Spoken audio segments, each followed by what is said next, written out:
Hello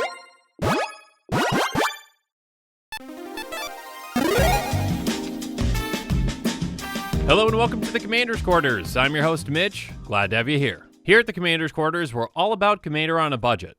Today we have an episode of Commander's 2 Cents. On episodes like these, I give you my own personal take on topics about the format in general and current news.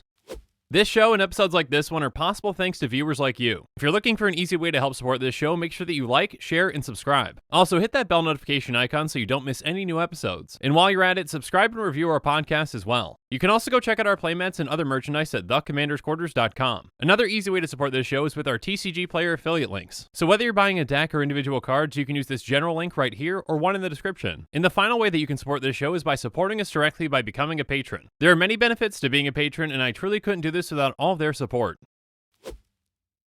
So a little while back I did an episode on some of the weirdest things in Magic. This episode ranged from vehicles piloting other vehicles to a bunch of flying squirrels taking down Emrakul. Many of you seem to enjoy that, so if you haven't seen it yet, go ahead and check it out. And today I thought I'd tackle even more of the weirdest things in Magic. Magic has been around for a long time, and with the amount of cards and mechanics that are in this game, there are bound to be some things that just don't make sense when you think about it. Again, there's nothing really wrong with these things not making complete sense, but when you take a step back, it's just pretty funny to think about.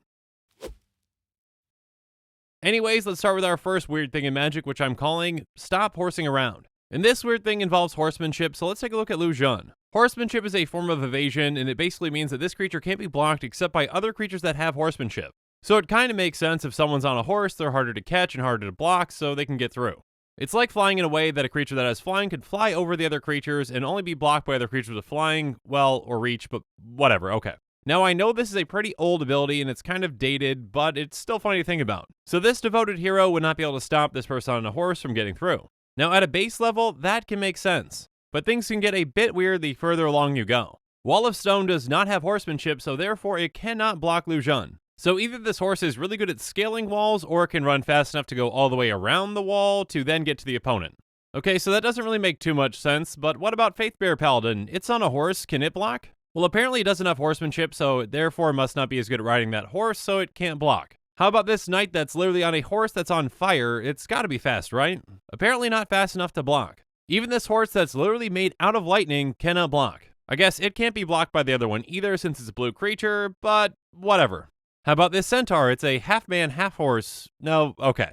What about this giant that has 100 hands and literally shows a picture of it blocking a person on a horse? Nope, apparently horsemanship gets you through. So yes, horsemanship is a pretty weird form of evasion when you actually think about it. But you know what's even weirder? Taoist Mystic. Because it can't be blocked by creatures that have horsemanship. For some reason, if you're on a horse, you've got a disadvantage when it comes to trying to block this. So just try to wrap your head around that. And one more thing about horsemanship, there are some cards that give horsemanship, so just try to picture a Worldspine Worm on a horse. It's pretty funny to think about.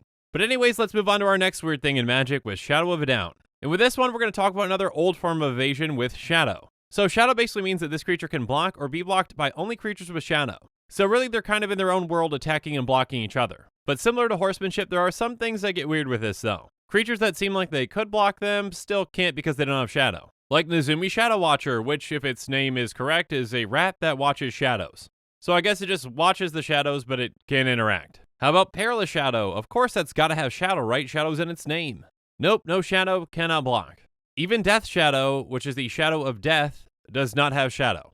Now, Shadow, like horsemanship, is a very old form of evasion, and you can see that they've cut down on those strange and different circumstances when it comes to creatures not being able to be blocked. Still, it's just funny to actually take a step back and think about those weird and wonky circumstances that can actually happen in a game. My creature's on a horse and has horsemanship, so your creature on a horse that doesn't have horsemanship can't block it. Or my creature that has Shadow can't be blocked by your Shadow because your Shadow doesn't have Shadow.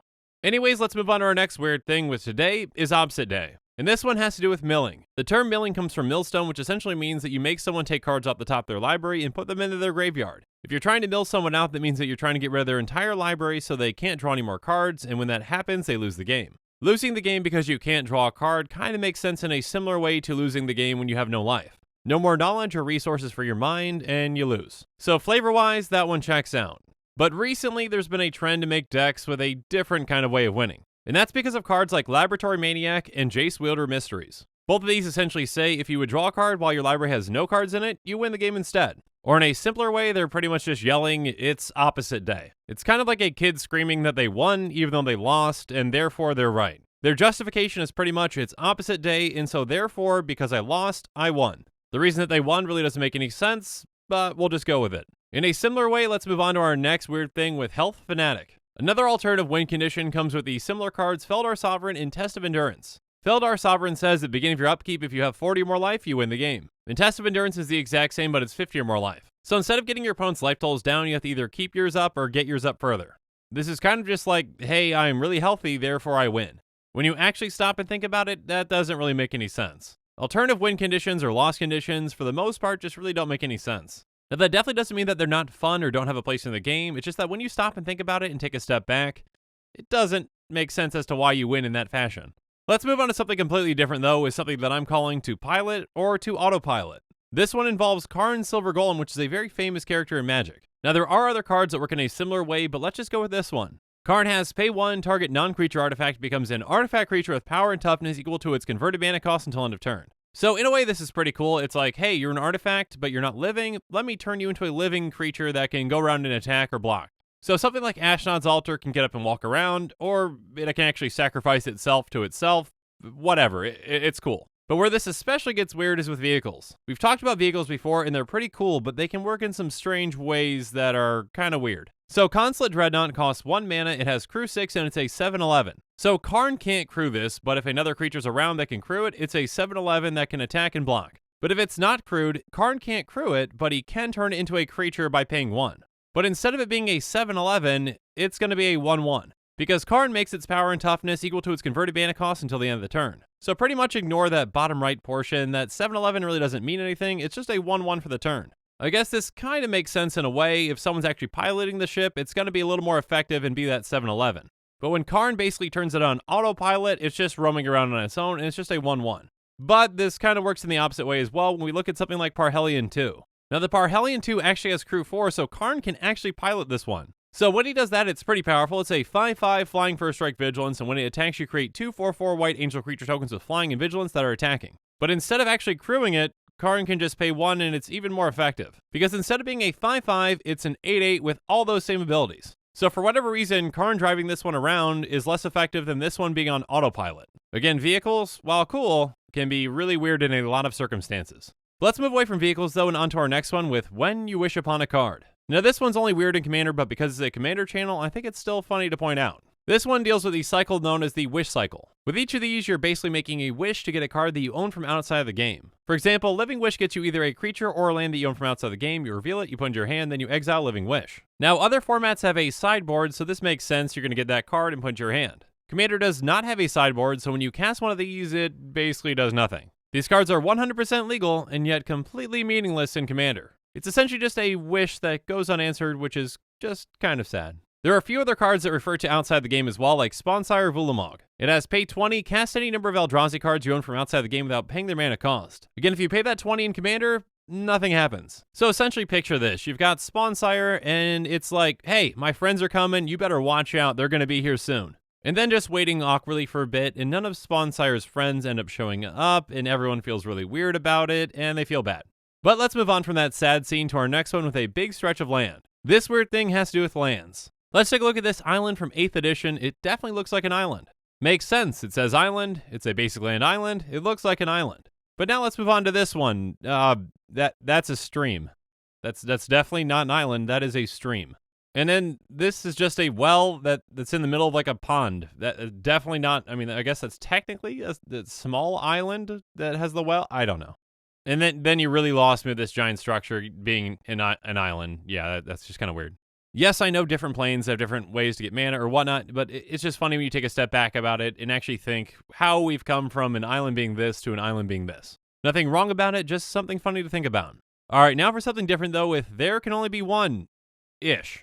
So in Magic, we've got what's called the Legend Rule, which basically means that when there's a legendary creature or a legendary planeswalker, that there can only be one of that card out on the field on your side. The rule even used to be different and take it a step further, but we'll just stick to this rule for now. It kind of makes sense. I mean, there's definitely been some movie plots where, you can't go back in time and see yourself, or things would get screwed up or something, or whatnot. Anyways, Nicol Bolas, there's definitely one of that character in the entire Magic universe.